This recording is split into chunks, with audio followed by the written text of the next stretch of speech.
Ki khubor ka Batisi TV. Lawan Rashapi da ka Orange Nissan Lumso po near Fire Brigade Shillong. Admissions are open at BDW International School. Enroll now.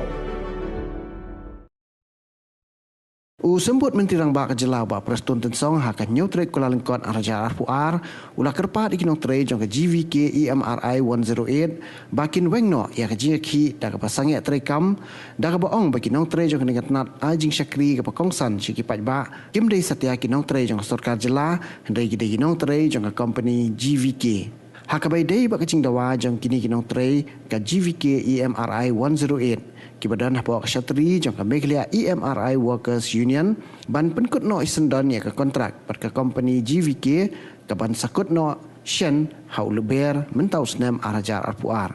Ubah prestun lo ong bang sorkar kan hapan perkhat sani bahaya kini kejing dawa dah ke barak sywa banyatai hapok ke kenhun menteri. In fact, this issue is in fact totally different because every workers, they are purely a private.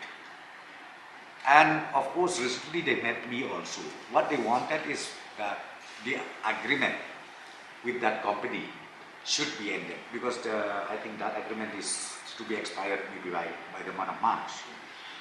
So I told them also we will see, we will discuss all these details in the in the cabinet. Not in the cabinet, I think health department will bring us all the details how to go about it. So I would request them. I would request again now. So please withdraw your strike. We will look into this matter.